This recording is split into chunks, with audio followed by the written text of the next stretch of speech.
Too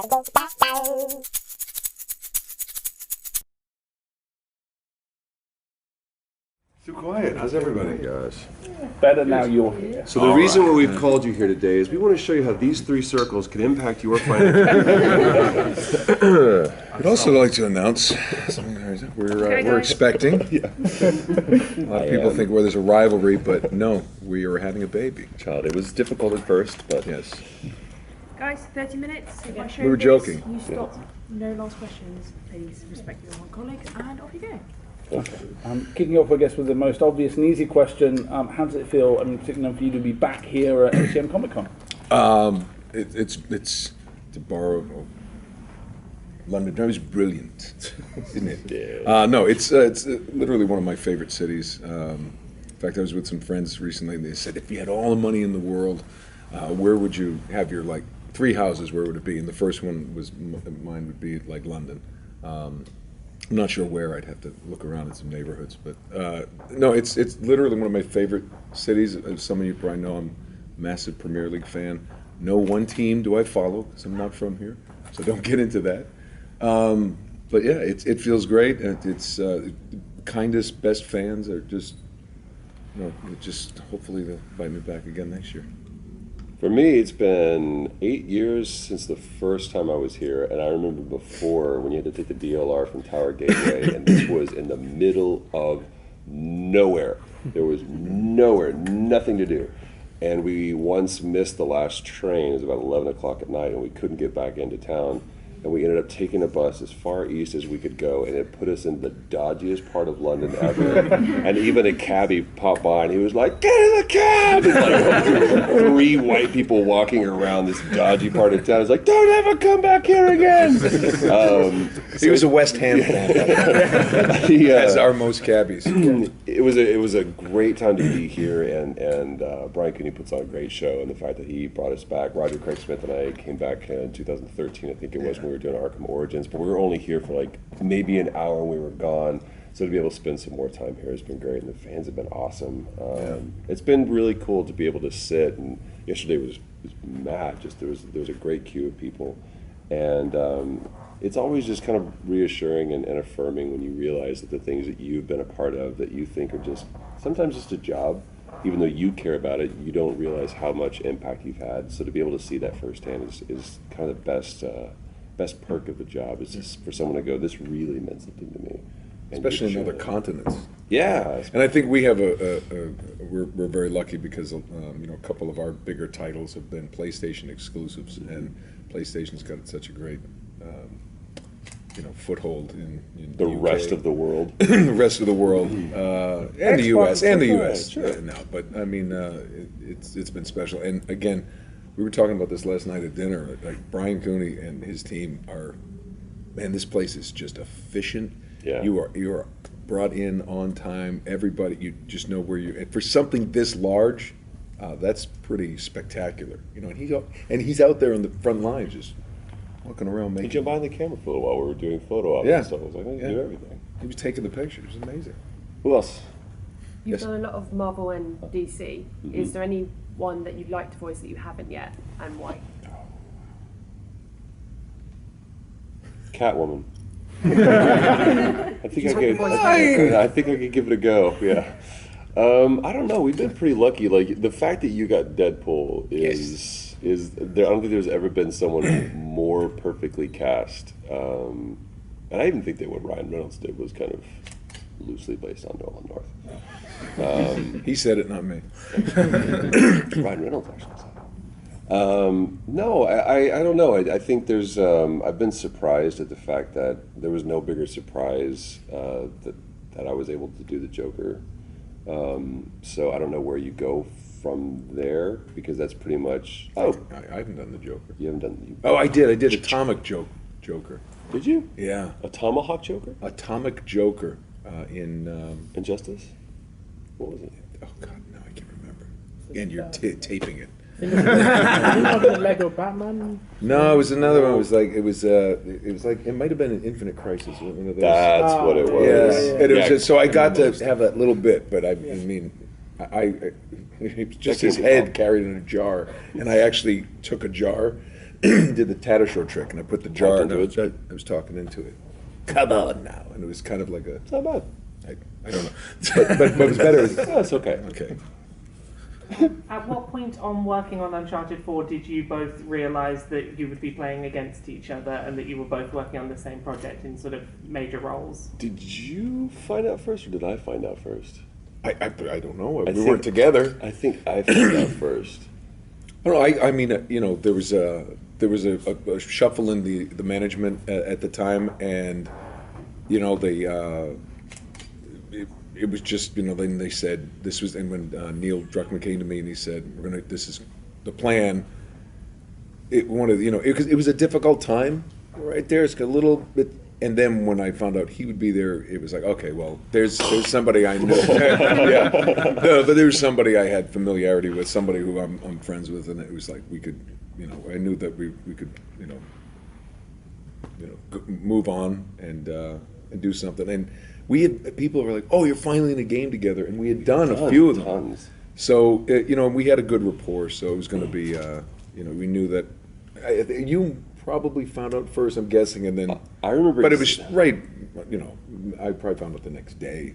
I was at a friend of mine's album release party at the Grove in Los Angeles, and Neil Druckmann calls me and he was like, "Hey, I'm going to bring you in." I was like, "Okay."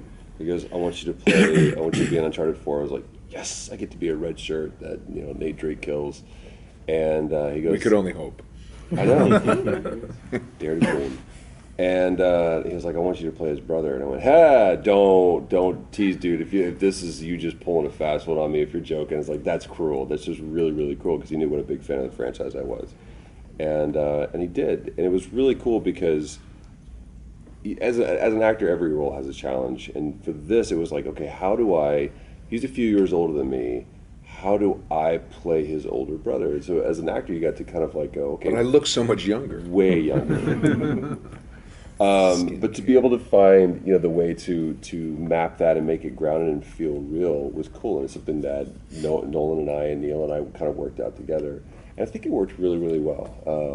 And honestly, what you see from Nate and Sam is really just Nolan and Troy. That's the stuff that we do in between takes. We're just giving each other grief. Would you really take a bullet for me? Well, no, that's the acting. That's the acting side. I actually didn't do that. Just kind of went and fell. Push me back off to a that cliff. part of London. Push Hey? me. Go back to that part of London and try it. Exactly. Hey, I know where. If I want to get shot, I know exactly where to go. I can show you the corner. But no, those are dream come true. It's the best part of the job is being a part of something that you're going to geek out over later. And when you move from a fan into a part of making it, that's really, really cool. Yeah, he had a built-in passion. It's kind of like when we're talking about Ryan Reynolds and Deadpool. Loves People that always role. ask me about that. He is a massive Deadpool fan, and what better person to bring that to life on somewhere than Someone's a somebody fan. who's a true fan. And Troy was a fan of Uncharted from the get-go. Yep. Can you think of a line of dialogue that you've recorded for a game that you were like, God, I wonder what situation the character's going to get into to get that line of dialogue? That's so bizarre. What a great question. That's a question at a bar you got to think about over some cocktails. Yeah. So if you're Cocktails. later, So we see, like, yeah, let's cocktails, get please, cocktail service. I don't know if this answers that question, but there's a lot of, especially in Uncharted 4, there were a lot of optional conversations that you could have that you could completely miss if you just decided to do a rabbit run of the game and not, when you're in Libertalia, little spoiler, if you're in Libertalia and you go up to the tavern and you either can or cannot explore, but if you go up to one of these chairs, you press triangle and Nate and Sam sit down and have a drink.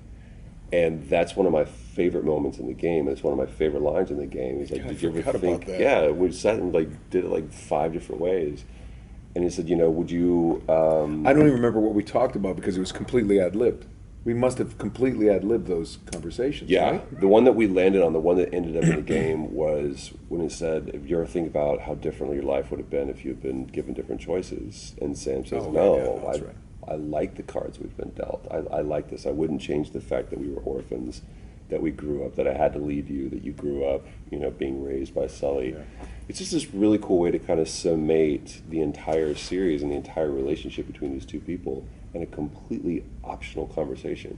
So I don't know if that really speaks to your question, but there's a lot of lines. Last of Us had a lot of those as well. Telltale is a great example of that too, because when you do have branching dialogue options, you're like, "Ooh, I really love to choose this one because I love that." There was one line that Reese had in Borderlands that was a complete, and this speaks to their process and how cool they are. I burped in the middle of a line. It was an early morning session, and I was like, "Here's what we got to do." Sorry, guys, that was breakfast. And I kept going, and they kept it, and they used it. And it's option A. You press X to get that line. And I wanted everyone to go, please get that one. Just hear it. So if you haven't played that part, go back. I think it's like in episode 3. It's one of my favorite lines that I've ever recorded because it has nothing to do with acting. It has everything to do with just someone going, that's funny. Keep it. What else? Is there anything you can share about the Uncharted 4 story DLC? No. I think they're going to announce it pretty soon, though. I don't know when. I don't know if it's going to be. There's always all these new announcements that pop up around Christmas time, with the award season, and you have GDC coming in March. So hopefully soon. I do know this, from what I understand, it's going to be the biggest DLC they've ever done. The Left Behind was huge. So they're really, all heads are down, focusing on getting that DLC out the door. So.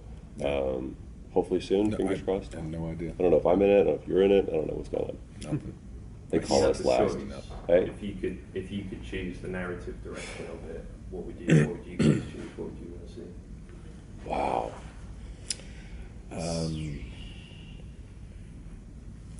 Dust off my holster. Would you? So I miss it. Oh, buddy. No, I'd probably it'd just be phone calls, just sitting in this shack, looking at the water, waiting to die. You're like, oh wait, he's gonna shoot someone soon. Oh, that's me. Jesus Look, here comes a God. boat, and the boat just goes by, and then nothing, and people, and then Finger guns. it's like 6 hours of that, and people go, I think it was brilliant, or it was incredibly lazy. You just didn't get it. It was like a Lars Van Trier episode of DLC. For The great thing about Uncharted is it's a great question because it really, anything could happen in that world, and there's so many adventures that were he could have gone on. It's one of my gripes with some of the first movie scripts that I saw. Yeah. Where they were just going to try to recreate one of the games. It's like, why would you do that? And that's what I think what Fassbender and Assassin's Creed has done so well. They've taken those characters in that world, but made their own story. Do that.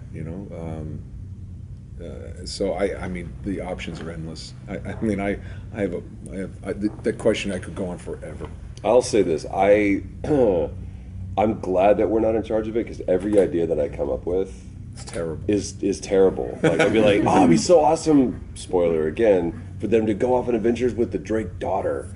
Oh no, because that's ruins how beautiful the ending was. It's like, well, that's a terrible idea. It's like, I want to see Sam escape from Pro. Well, we already played that. So every idea that I come up with. So fortunately, there's better minds than ours that are in charge of that. So I do know I'm going to play it. I'm going to play it a lot because I love it. Who else? Has there been any parts where you ad-libbed?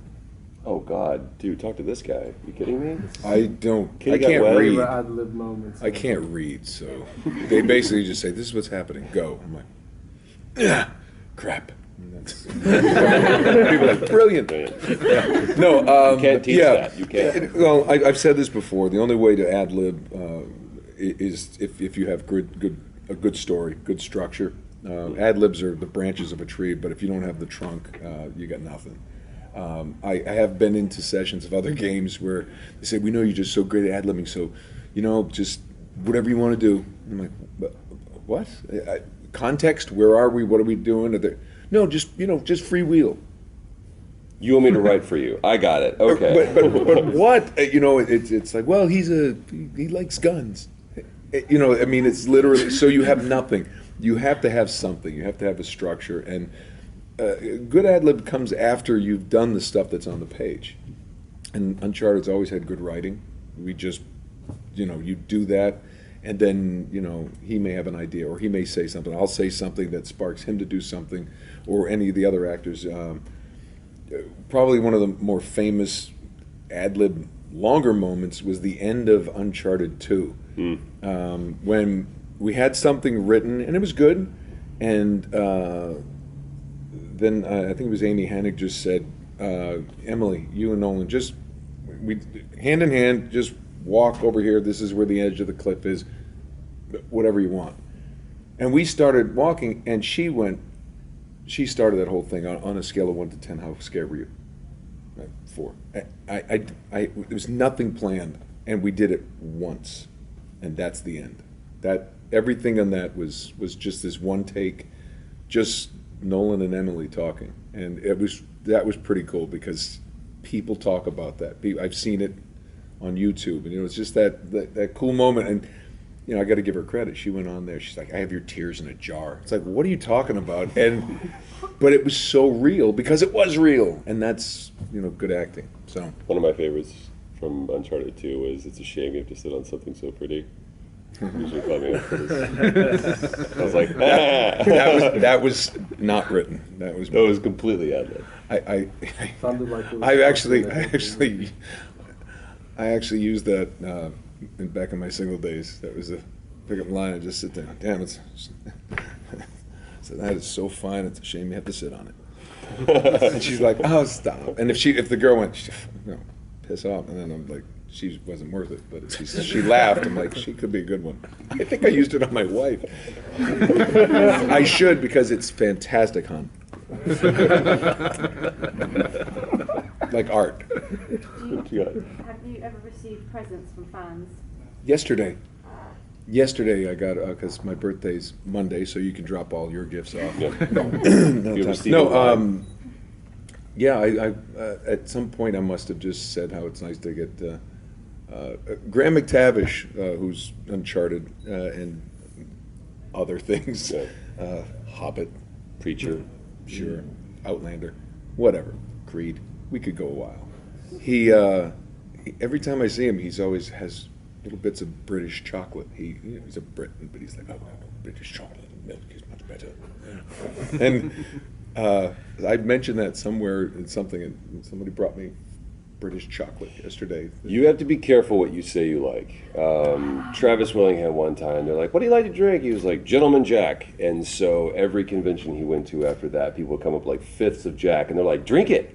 No, like in all of it, no. So I'm very cautious to like say I'm definitely like, because of you, I'm a bourbon guy, but I've always been a Scotch guy. So people were like, "Boom!" I'm like, okay, hold on, I do have a liver that's still functioning right now, so let's take it easy. But yeah, you get it's people really cool. must have gotten you scarves or hats. People gave me socks, which is really cool. I want socks. Yeah, socks are great. Oh, did you hear that? Let's see what happens. You're all witnesses. I'll talk to you next year. I have more. I send more Chuck scars than you know what to do. But no, so people are really kind. What I love is when people, this is not a ploy to have people do this, but it's really cool when people have taken the time to do fan art, and because I think there's this cool symbiosis of like, I was a part of making something that you consider art, and now you're an artist who's making art, and you're being considerate of me. That's this really cool way that we can be in partnership with this whole thing. I have framed art from Me fans too. in my office. Me too. Yeah, there's some stuff that's amazing. It's like- I also like money, like cash. I collect like $50 and $100 pound notes. I just and I frame it. We don't have $100 pound notes. You should get then you some. So you might want to take a look at the ones that you have. They could be worth a fortune or they're counterfeit. They're in crayon. So, We've got the But they're more plastic colourful. £5 notes now. So those are crazy. I found that when I was here, I was like, I've actually always been fascinated. My brother used to collect coins and just the little thing we did when we were little. And I just read in the paper the other day that someone here in England had a coin that he was letting his son play with, and his grandfather had given it to him because his grandfather collected coins. And he just one time said, I just should go see you know, at one of the events, Yeah. what this is worth. Turns out it was minted from pirate gold. There were only 200 ever made, and it was worth about 300,000 pounds. And they said the guy went and hit his they child. Went, he was no, they said he said thank you, and he walked out, and they said he's in his car screaming, and the car's bouncing around. And then kid he was came like, back the next day. To No, make sure they oh, weren't no. Came back the next day to make sure that they weren't pranking him, and it's actually true. So it's yeah. So coins, old coins. I also like those as You gifts. told me that. I've old box from at home. You should go through those. I do collect them as well. It's just like, I should have given him one. It's like, if you told me that coins would be like, No, I ever don't. give those I things don't. I away. don't. That's the other thing. Is like sometimes you go to a convention somewhere and people give you stuff, and you feel obliged to take it, and now you're like, I can't fit this stuff. Yes. Someone goes, I made this paper mache Trojan horse for you. That's amazing. I'm going to leave that at Heathrow Airport. Who else? You talked before about getting to work on passion projects and things that you're sort of really passionate about. Are there any particular game franchises that you have a passion for that you've never had a chance to voice and you'd love to voice something in the future? Red Dead Redemption. Yeah. Either 3, 4, whatever they want to do. I'm a big fan of Western films and things like that. I've always wanted to do a Western, like Westworld. If they're watching, I'm in. But I've always wanted. I like Westerns, and I'm not a big gamer, but I remember checking out Red Dead Redemption, and it just made me feel like I'm back watching the Clint Eastwood, Sergio Leone movies. And they did a really good job with it, One of my favorite moments in games, period, like top 5, would be going from Texas to Mexico in Red Dead. And that Jose Gonzalez song that plays, I was just like blown away because you're on the stick. It's not a cinematic moment. And this song, not a piece of music, but a song plays. And it was such this great transition. And I knew then, I was like, this is a benchmark moment in games. You can't compare it to a film, you can't compare it to a game. It's something completely new.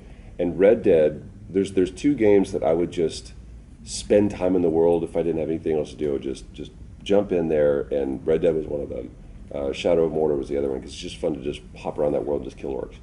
But I would just jump on a horse and go check out a sunset. If you saw a mountain, I would go, like even Skyrim didn't have that much of a compulsion for me to do more than Red Dead.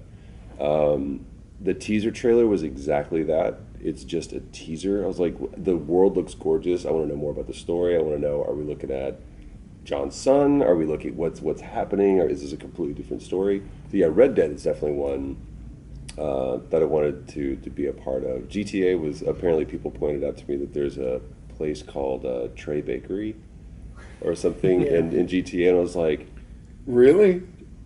Am I being super arrogant to think that has anything to do with me? Or but it's called Troy Bakery, and it's or is it Troy? I can't remember. People was like, "Hey, you're in GTA." I was like, "Son of a bitch!" But there's Troy's Bakery. Yeah, I'm really excited. We're seeing a lot of reboots, like the God of War reboot. We're seeing most recently we had like the Tomb Raider reboot. I'm really excited to see what happens with a lot of the new IPs that are coming out. I think that there's some new studios that are popping up that have been able to really create a niche for themselves by creating something completely new. Destiny, is something that's new. Titanfall, which just came out, is a new IP. I'm really excited to see what new kind of games come out and maybe be a part of those. So in some ways, I'm kind of happy for some of those legacy IPs to just put them on a shelf, and they were really, really good, and let's let them be that, but let's not rehash. Let's try to create something new. Yeah. What else, guys? We got a few more minutes. About PLO. I mean, it was amazing to watch these 4 girls who were relatively unknown become so beloved and work so hard, and I've known them for so long and watched their success go. I remember the first time I saw them on, oh my God, she's on Cosmopolitan magazine. Next thing you know, they're everywhere, and they've become their own little entities. They're all really, really talented, and they're still good people, down-to-earth people, and that's the thing I like to see. I like to see the people who have because they were the ones who made that show go. You know, Chad Lowe, who plays one of the other dads on that program, he used to say this will never be, it never has been and never will be Pretty Little Parents. You know, it was fun to be, you know, but I was just kind of the facilitator for their plot lines, and it was nice to be around that, you know, to be part of something that's so has created such a great fandom. But I think and it was really well done, and I had people, just everybody just fell in love with that franchise, and it's a real testament to their character, their talent, and yeah, it's sad to see it go, but you know, it's kind of like Uncharted. They went out on top. They didn't kind of jump the shark, you know. And if you keep going, it's like, how long till you really know who A and then Uber A and all this other stuff is. Yeah, I'll miss the people who made it. Really good people, but I'm actually really excited to see where they take their careers from here, and hopefully I'll jump on one of their other shows. Just ride their coattails.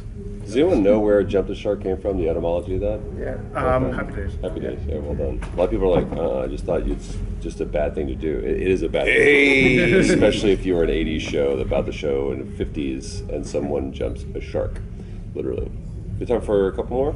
Sure. Do you ever play online, and you say you don't play games, so it might not work for you, but do you ever play online and troll in character and then try and spook people playing online? No. Or in real life, but... There was some fun stuff, like we would play Call of Duty or whatever, and I remember it's random, I don't know why people bring this up at all, it's like, you hear people do their death screams or whatever, and someone would just randomly go, that's easy. I'm like, no, it really is. It's like, yeah, man, anybody could do that. And it's like, well, give it a shot, man. And they're like, yeah, it's not so easy now, is it? But no, the thing that I love about playing online is the anonymity. Because typically, if, let's say I'm playing like Call of Duty or I'm playing Titanfall or something, I'm going to get owned real fast, real hard. So I don't want people knowing that it's me. I want people just going, that guy sucks. Almost gave my screen name to stuff. It also depends on what I'm playing at. There's one screen name that I have that I should not tell you because it's horrible, and I chose it one night when I was possibly a little too drunk, and it's now permanent. And somehow, I don't know how it passed, like it was a Microsoft, it was an Xbox screen name. I don't know how it passed their thing, because normally they're like, no. And for some reason, it's so far to left field that people are like, hey, I guess it's okay, and it's horrible. But I like the anonymity. I like being able to, typically if I'm online, I'm just like doing a private match with my mates, just the 4 or 5 of us, just getting online and playing.